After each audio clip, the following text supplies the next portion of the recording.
Good evening, everyone. Just popping in here real quick, saying hello, hello.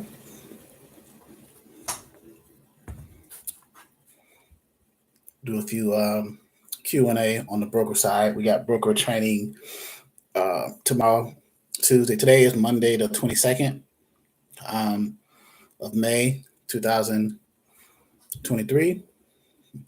Tomorrow we have our freight broker 101 training for beginners. Just popped in to say hello, number one, and then number two, to do some Q&A if you have any questions about where you are in your process of being a logistics provider. So, any questions? Smash the like button that you're in. We have someone in here now. I'll give you guys some time to come in. It's been a while since I've been on the broker side. I'll probably go on the dispatcher side in a second. I know it's kind of late for some people, early for others, depending on the time zone you're in. So, Freight Broker 101 training for beginners. Again, my name is Charles. I'm the lead instructor of the Exodus Logistics Learning Center, which is based in Virginia, 3101 American Legion Road, Suite 21A, Chesapeake, Virginia, 23321. We will be having, coming up in the near future, around June, maybe July, live in-person trainings. We offer some content there, high level, on broker as well as dispatcher training.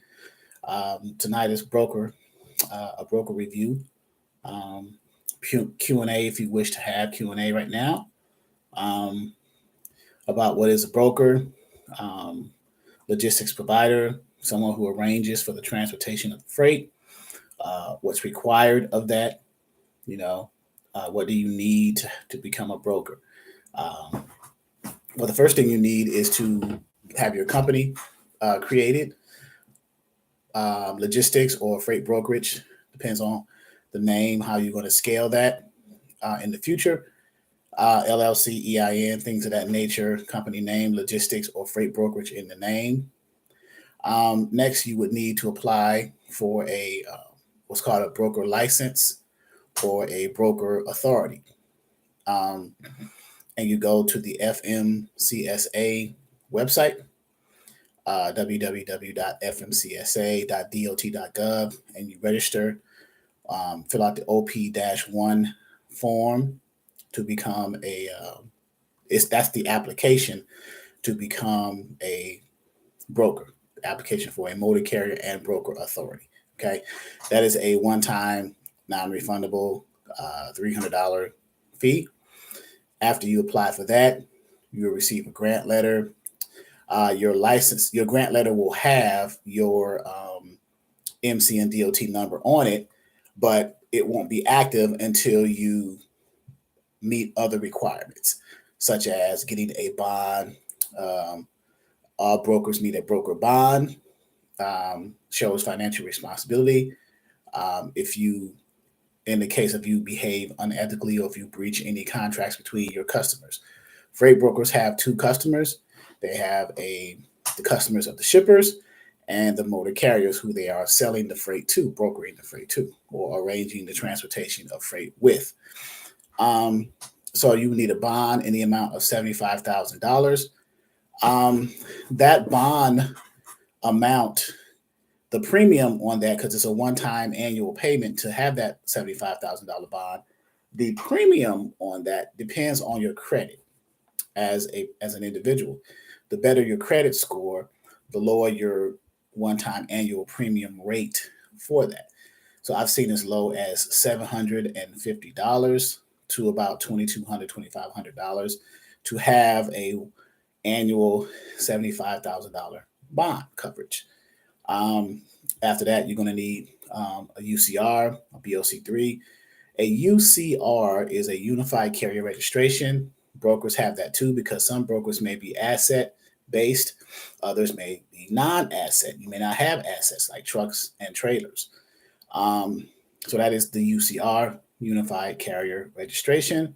And then a BOC3, which is the form BOC3, which is a designation of a process agent. Every broker is required to have that. Someone who is able to receive any claims that will be filed um, against you, representing you. So they have been designated as the process agent. So these are the minimal requirements. After you meet those requirements, the FMCSA, which is a division of DOT, Federal Motor Carrier Safety Administration, will grant you your or send you your broker license or your broker authority. Now you would have to develop your back end infrastructure, meaning your paperwork, your contracts between the broker and shippers, and the broker and the motor carriers, the two customers that you will essentially be dealing with as a freight broker.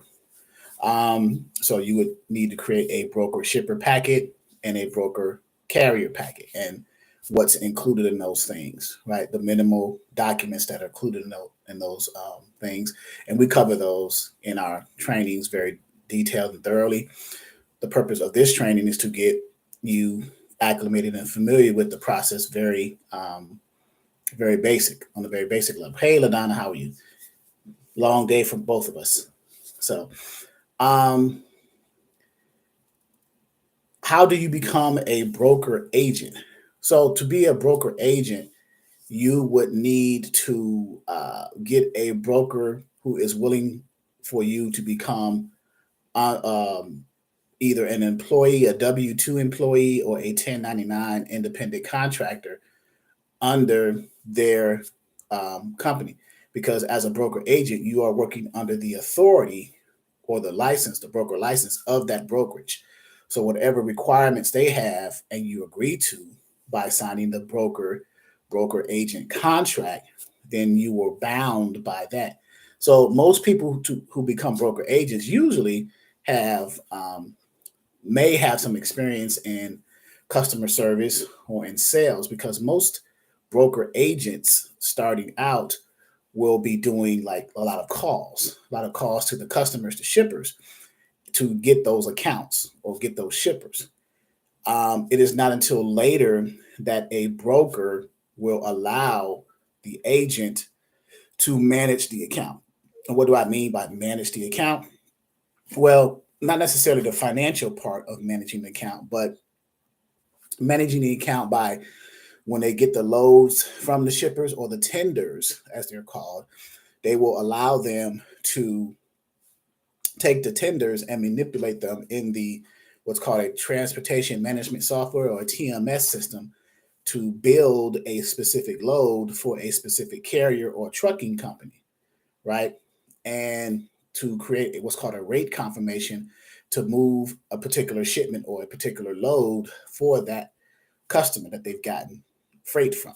So freight procurement to a load tender or a load confirmation, and then create the rate confirmation from the tender through the TMS system, transportation management software. In other words, you're taking data from the load tender, all the details of the specific load, however many there are, and putting it into a TMS system and building it out. You're going to get a carrier.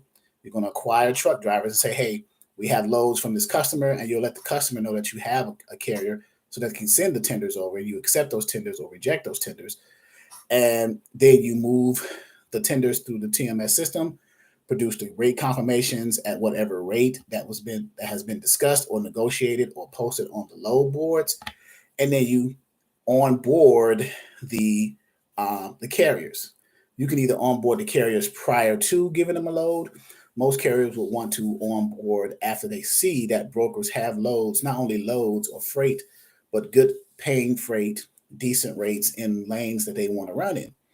So that's generally the process.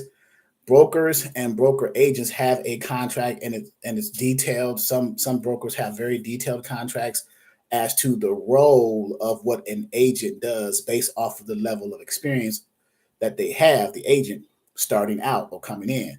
Again, if you have customer service or call center experience, that can go a long way, because sometimes the agents and the brokers have a relationship that's commission based, right? So commission based means that the percentage of your profit margin, how much.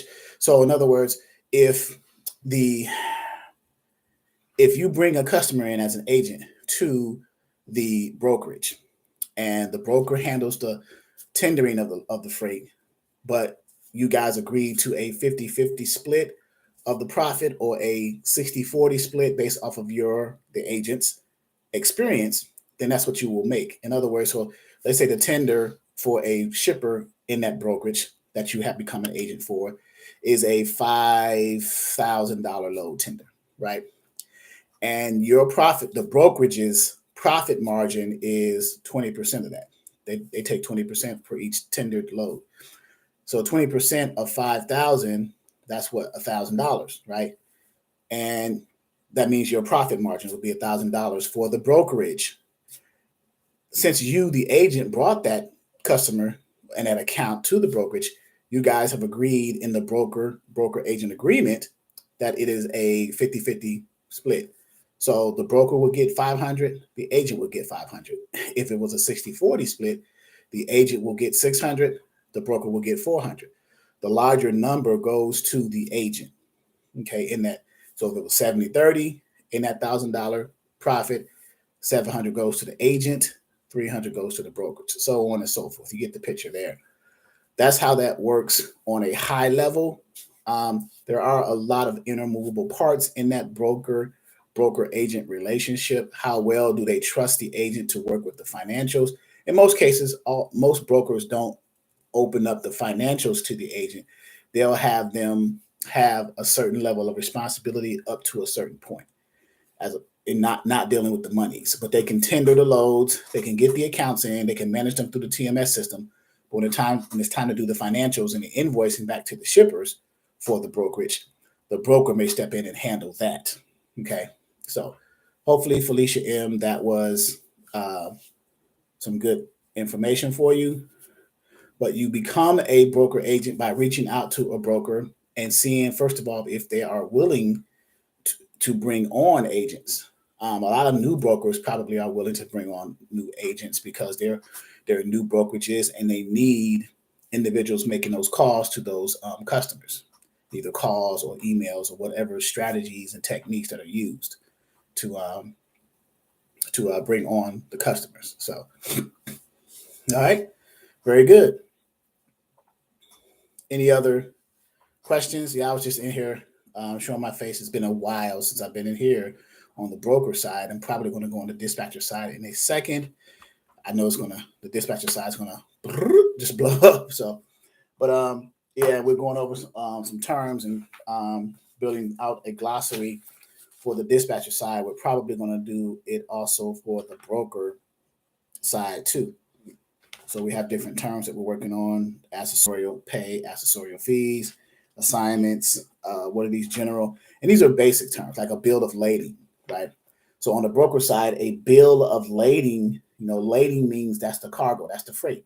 So a bill of freight. So the itemized manifest, if you will, of the shipment or of the load, right? Bill of lading or bill of cargo or bill of freight. And there are different types of bills of lading. You have different terms: clean bill of lading, blind shipments, combined, consolidated.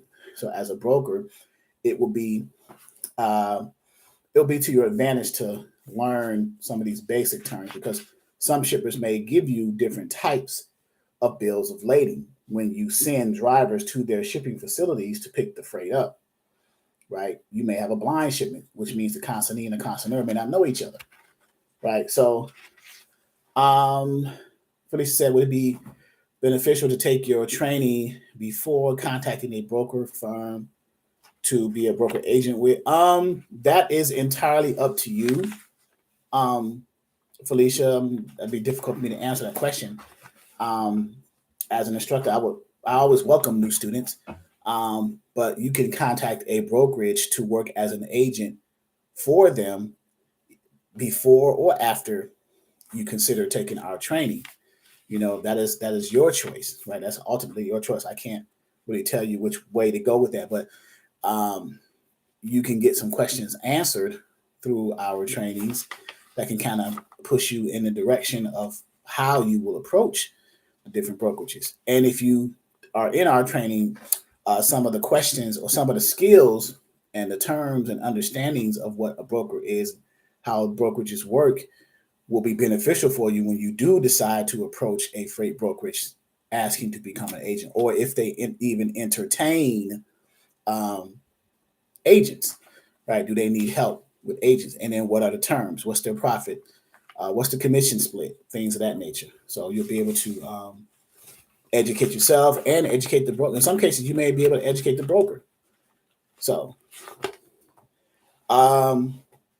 we have different terms. I'm creating a glossary. I'm looking over the terms as well on the dispatcher side, but some of these apply to brokerages as well. So booking number, what is a broker, which is the middleman, the person who arranges for the transportation of the freight. So we're going through that as well, just kind of updating things, and we're doing it in alphabetical order as far as the glossary is concerned. Capacity, cargo weight, carrier invoice, these terms, carrier packet, what's a carrier lien, LIEN, right? Certificate holder. Sometimes you, the broker, will become a certificate holder. You would want to be, you're the third party in that certificate holder relationship. So what does it mean to be a certificate holder? Which is a broker or a third party. I'm reading this too, right? A third party with an interest in the insured's ability. The insured is the person who's the carrier, the truck driver, that you are becoming a certificate holder for. Why do you want to become a certificate holder on the carrier's insurance, right? So it is a third party with an interest in the insured's ability to provide adequate coverage for the product being carried, right? So the brokerage will ask for inclusion on the policy while the carrier is under a load. So while that carrier, that truck driver that you have onboarded to your freight brokerage is moving the freight, your freight or your customer's freight, you can be listed as a certificate holder, or you should be listed as a certificate holder on the carrier's certificate of insurance so you can have adequate coverage, right? You may have contingent cargo as a freight broker, because some brokerages have contingent cargo coverage in addition to their bond. They'll have contingent cargo coverage as a brokerage to show skin in the game to the customer. Hey, in addition to our truck driver that we're putting on your, that we're sourcing this carrier for your freight, for your shipments, for your loads. In addition to their coverage, $100,000 cargo and $1 million liability, we have an extra up to 250,000 CCI, contingent cargo insurance. So they have 100,000 cargo on their side as a carrier, and we added an additional 250,000. So we have a total of $350,000 insurance coverage on the cargo that's going to be on the trailer of your commodity, your goods that we are shipping to your customer. So we're showing you that we have extra coverage, Mr. Shipper. So that could be leveraged by you to the shipper. So if you have the expense or the budget to afford contingent cargo, you may not get it up to 250,000. You may get it for an extra 100,000. So that means 100,000 contingent cargo from the broker, the initial required 100,000 for the carrier. So that's 200,000. So whatever you get, anything extra shows value and you can leverage to the customer. Okay, so that's a term there, certificate holder. So we were going through that. Chargebacks. I'm just going through some things. Yeah, give a thumbs up. I see 6 people in here. Give a thumbs up if you like what we're speaking about now. I'm doing some Q&A and then going through some terms that you may, as a broker, once you become a broker, or if you are already a broker, that you may or may not be familiar with these terms, right? So what's a claim? As a broker, you're going to be dealing with that, right? You're going to be dealing with claims at some point where your carrier, and this is how claims are produced, especially with refrigerated types of goods.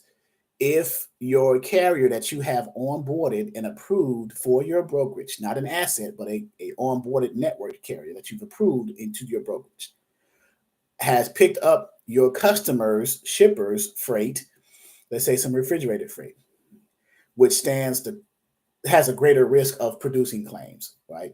Refrigerated freight does, right? So if they pick up the customer's freight from their shipping facility, ideally they're supposed to make sure it's loaded correctly, secured, and then transported safely and securely and on time to the receiver, which is the customer's customer, to the receiver's facility. So you picked up from the consignor, which is the shipper, the carrier did, and delivered it to the consignee, which is the receiver, right? This is your carrier as a broker that you have onboarded. So at the receiving facility rejects the load, rejects the shipment or the freight. And they reject it for whatever reason. They're going to say we're going to file a claim because there's either known damage, and that's in here too, known damage or concealed damage. So known damage is what you see, something that's very blatant, boxes broken up, pallets torn, things of that nature. Concealed damage can be something in a plain box, but the freight, the commodity was something that was glassed, and you can tell it is broken on the inside because you hear the glass is making noise, right? So that's something that's concealed damage. Whatever the case was, known or concealed or otherwise, pallets may have slid, shrink wrap may have come undone, banded may have been popped off because the freight wasn't secure at the shipping facility, the consignor, and the carrier transported it and it slid and damaged the freight. Whatever the reason that caused the claim, the receiving facility has put in a claim. And they're either going to file. It's going to be either against the fault of the carrier or the broker. Let's say it was the fault of the broker. It's going to be against the bond of the broker, that $75,000 bond, right? So the claim is charges made against a carrier, right, for loss, damage, delay, or overcharge, right? And the claims can also be made against a broker too for something so claims could be at the fault of the carrier or at the fault of the broker, depending on how the claim gets investigated and the claim company determines who's at fault based off of all the facts when they come in finally, right? So they can know who to charge, who pays this expense for these damages or whatever, right? So the process of recovery from a carrier and or their insurance underwriting it. Now, this is in the case of the claim being filed against the carrier, the truck driver that you have under your brokerage that you've onboarded, right? So that's another thing as a broker you may want to. You will experience at some point being a freight broker the concept of a claim. So get prepared; it's inevitable, right? I don't know of any brokerages that have been brokering freight all the way through with all their shipments from all their customers and the frequency, all those loads without ever coming across not having a claim. I don't know one that has not had a claim against them. Every brokerage has had a claim against them, whether it was at their fault or the fault of the carriers. So with that being said, wouldn't it make sense to become familiar with the concept of what claims are and what's all involved in that process so that you could be better prepared? So when it does happen, you have some contingencies in place in order to address it and meet it head on, right? So clean bill of lading. These are other terms. COD, COMDATA. So COMDATA, you may have heard of this.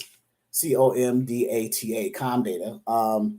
A trucking service like it's similar to like MoneyGram or Western Union, where you're allowed to transfer funds to a COMDATA card. It's like being paid your money on a card and you use that as a debit card or whatever. Or the truck drivers, you can set up a COMDATA relationship with the company, and then the funds can be sourced to the carriers through COMDATA, and they'll get paid that way, right? So they can get their money quickly, right? So if you offer quick pay, it'll be an option to offer it in the form of COMDATA. Okay. Commodity, that's another term, and we're on the C's right here now, right? Commodity, and I don't want to read through the whole list, but I'm just giving you some because it's a mixture of broker type of terms and dispatcher type of terms. But everyone knows what the commodity is, right? Well, I can't say that. The commodity is what are the goods? What's being loaded? What is the customer shipper sending to their customer have produced, manufactured, and then they have to sell to their customer, the receiving facility. What are the goods? It could be general freight, it could be refrigerated freight, it could be lumber, what have you. That is the commodity. So when a carrier, as a broker, when a carrier asks you when you have posted a load on the load board and they are trying to get the details of the load so they can know what is the commodity that you guys have, and you could decide whether you want to tell them or not. I don't know why it would be a secret, but I would always tell them, like, okay, it's general freight, or it's refrigerated goods, it's lumber, or whatever it may be, because sometimes certain carriers don't like to haul certain commodities on their trailer for whatever reason. So, but unbeknownst to you, that's beside the point. You have to decide as a freight broker whether or not you want to share with the carrier who's calling about this particular load what the commodity is. Now, when you post it on your load board account so that people can see who are interested in moving that freight, why not just put it in the comments or what the commodity is, so you can eliminate that mystery, right? That the carrier won't have to inquire about it when they call you. That's just one less question they can ask you, right? Common carrier. Concealed, remember I just said earlier, known damage and concealed damage. Well, concealed damage, right? Defined as damage that is not evident from viewing the unopened package. So it's unopened, like a box. It may be mason jars in there. They may be broken. They got broken in transit. That's concealed damage. But the receiver will know, because some receivers, they'll check when they offload. Before they sign the BOL, removing responsibility and taking possession of the freight, they're going to check and see if there's any damages. They're going to check and see what's called OS&D. Overs, shorts, and damages, so they can decide whether they file a claim or not, or whether they're going to reject the freight all out. They may do a partial rejection, or they may do a full rejection, the whole truckload, right? So as a broker, you these things are going to come, and you have to be prepared and ready for those, right? So who is the consignee and who's the consignor? The consignee or the consignor? Let me type that in there so you guys will know. So another word for shipper, if I can spell that correctly, is the consignor. Okay? And then another word for the receiver is the consignee. So, and the reason why I say it like that, because sometimes on the tenders that you get from the consignor or the shipper or the customer, they might not say shipper. It may say consignor, right? And then on the tenders where they're sending their freight to their customers, it may not say the receiving facility. It may say consignee, right? So these are synonymous terms, or another word for this. Another word for shipper is consignor. Another word for receiver is consignee, right? So basic things that you want to become versed in as a new broker. So as you progress in your journey as a freight broker, they'll become second nature. It's like riding a bike. Once you hear it and see it and deal with it all the time, then now you're past that point, right? So consignment. So you got a consignor, consignee, and the consignment is the actual a consignment is the actual shipment of the goods to a consignee, right? So a consignee is the actual load or the shipment of goods to the consignee, to the receiver, from the consignor, right? So consignment. Let me write that down too.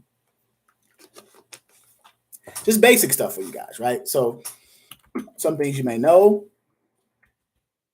and some is good to know, right? So consignment is a shipment or load from consignor to consignee, right? So it's basic stuff, right? What is contraband, right? That's freight that's not prohibited. That is prohibited, I should say. Prohibited freight, something that shouldn't have been loaded on the trailer, or wasn't allowed to be on the trailer, or shouldn't have been part of the consignment or part of the shipment. It's contraband, something that's not allowed, right? CPM, cents per mile. Contingent cargo, We talked about contingent cargo earlier, right? Insurance provided by the broker to the shipper to show skin in the game on the freight to be shipped. So you're putting insurance coverage on the shipment, on the freight to be shipped. You, the broker, in addition to your carrier's cargo insurance of 100,000, you can put up to 250 extra coverage. Okay. So, did we get into deadhead deliveries? I'm moving through a little bit. I don't want to hold you guys too long. And if there are any questions, just general questions, I was on here just to do some general questions. You can type them in the chat now. I can see them and answer them, right? Detention charges, right? As a broker, you will be dealing with, which is called accessorials. That's a form of an accessorial. An accessorial is extra monies that's due to the carriers in addition to what the line haul paid. The line haul is, or the head haul is what's being paid from pickup to delivery. That's what's due to the carrier because that's what they were contracted to do. They were contracted to be paid from picking up a load from the consignor or the shipper and delivering it to the consignee, the receiver. They're due that. That's the contract. Anything extra that's incurred that's due to the carrier is called an accessorial. Extras, and one form of accessorial is called detention, right? We're talking about. So, a penalty a carrier may place on a consignor or shipper or consignee or receiver if his truck is being held beyond a reasonable period of time to load or unload. That is detention. And it's usually free after 2 or 3 hours in the broker carrier agreement. If your brokerage entertains detention as an accessorial policy, you'll usually say free after 2 or free after 3 hours. So in other words, you can hold that carrier's trailer to load or offload the first 2 to 3 hours. Anything after that hourly, they should be paid anywhere between $50 to $100, $150 an hour, whatever the terms are, right? And you, the broker, is going to pull that accessorial from the customer, from the shipper, from the consignor. And when you set up with the shippers, these are some of the things when you do your quotes and things like that, you will factor accessorials in the rates, right? So it won't come out of your pocket. It's coming from the shipper because it was caused by the shipper. Your carrier may have gotten to a shipping facility and it took longer to load the trailer. That's not the fault of the broker. That's the shipping facility. So the accessorials should come from the shipping side. Same thing with the receiver. If it takes too long to offload or there's issues there that's causing a delay in getting that carrier's trailer offloaded, that's the fault of the shipping facility. So, but as a broker, you need to be aware of these things. So, let's see. Dispatch. The word dispatch means literally to send off. To send off. Like when you, as a broker, when you dispatch a truck that you've onboarded, you are giving them a rate confirmation and sending them off to the shipper to pick the load up. Right? Just like a 911 dispatcher, when they call the police to dispatch a patrol car to a location for whatever issue, they are sending them off to that location. So dispatch, the literal word means to send off, right? But in transportation, we are dealing with trucks being sent to locations to load the trailers and then send off to deliver it to the receivers. Okay. Other terms, and I'm in D. I'm just flying through here because some of this is dispatch related. In the dispatch, of course, I'm probably going to speak in a second. Driver assist, driver load and unload, and driver no touch. These are things that are in. You may get a shipper that requires the drivers to assist in the loading or unloading of the freight. Now, most drivers want to do no touch, obviously, because they just want to sit in their trailers sit in their tractors or their trucks while the trailers are being loaded and offloaded at the shipping and receiving facilities. Right? That's the ideal setting for the drivers. Get paid to just pick the load up and deliver it. No extra work, right? But that's an accessorial. That's a form of an extra payment, possibly. If you have a shipper that requires the drivers to assist in loading and offloading, then that's an accessorial, an extra charge that the carrier can incur through the broker to the shipper or receiver for extra monies. Okay. Let's see, dunnage. We're gonna go E, ETAs, E-tracks, exempt. Exempt means you're not governed by the federal regulatory boards. An exempt carrier, for a hire carrier that is free from economic regulation. Just do factoring. So, a method of maintaining cash flow by selling freight invoices or BOLs or PODs, right, to a financial institution, which is a factoring company, at a discount rate. Okay. Just flying through here. And again, if there are any questions, I'm going to finish up here. I don't want to hold you guys too long. Just doing some general terms. Wanted to come on here and do a Q&A just to see FMCSA. As a broker, this is the governing body, which is an agency under DOT. So you have DOT, Department of Transportation, and then you have the FMCSA, which is the Federal Motor Carrier Safety Administration.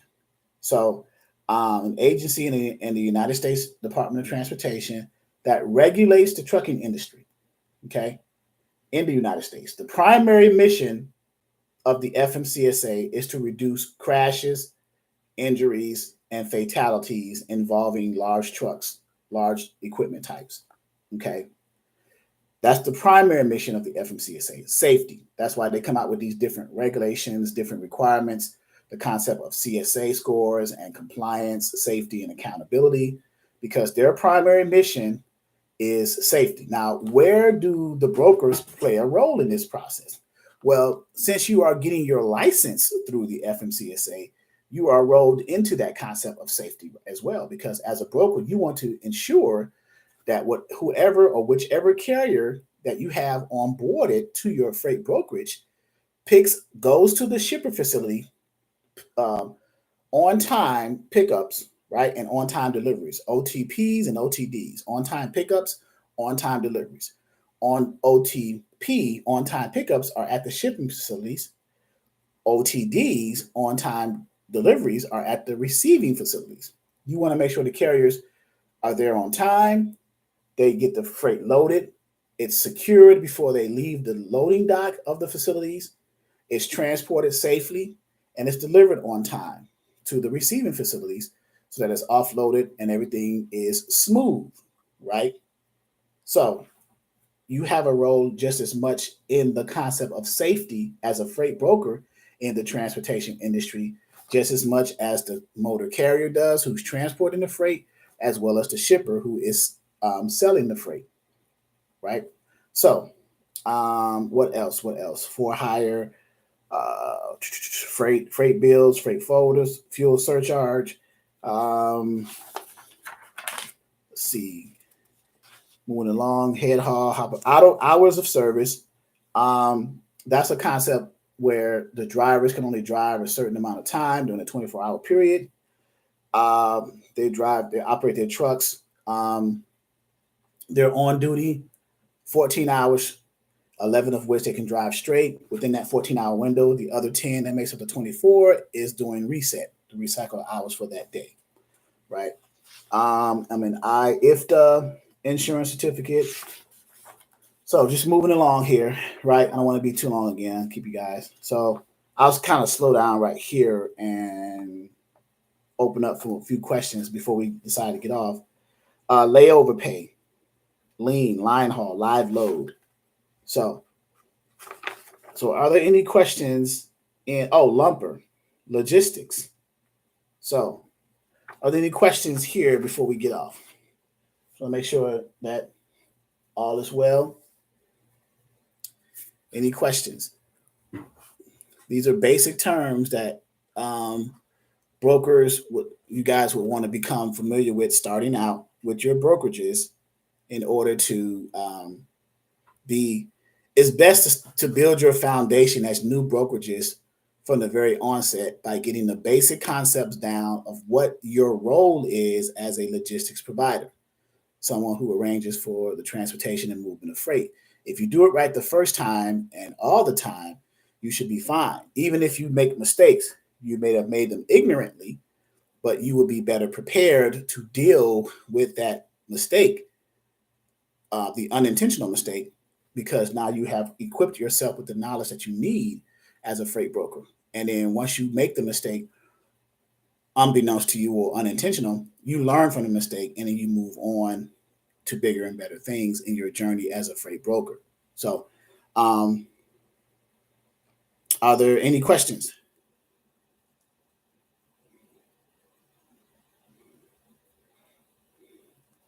No questions? Sure, going once, going twice.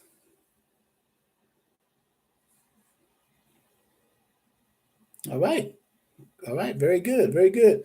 Thank you guys. This is live, so this will be on the channel. So you guys can go back and review it. And I'm probably going to jump over to the dispatcher side and go over some terms there as well. So, okay, guys, thank you. For those of you who are students in our freight broker training for beginners, we have class tomorrow evening, 6 p.m. Eastern Standard Time, around June, the first weekend in June, or maybe even July, depending on how much traffic we get to our local physical building, office space, if you will. We're going to be having in-person freight broker training for beginners. So if you are in the Hampton Roads, Seven Cities, Virginia area, look us up. 3101 American Legion Road, Suite 21A, Chesapeake, Virginia, 23321. Give us a call. I'll put the numbers here, 757-515-1684. So we're trying to build up local traffic. Whether you're coming from out of town, if you're in the area, within the tri-state area, or if you happen to be in the area visiting family or whatever, you want to get some information about freight broker training, then look us up. We give it to you very thoroughly and from a basics perspective. Okay, I'm typing in there we go. And that is the Exodus Logistics Learning Center. Right? Thank you very much, guys. Salute to you. Have a great evening. I will talk to you, the students, tomorrow evening at 6 p.m. Eastern Standard Time. And if I let guests in as well, so if you are a guest, you can come in as well to do some basic freight broker training. Okay. Talk to you soon. Thank you.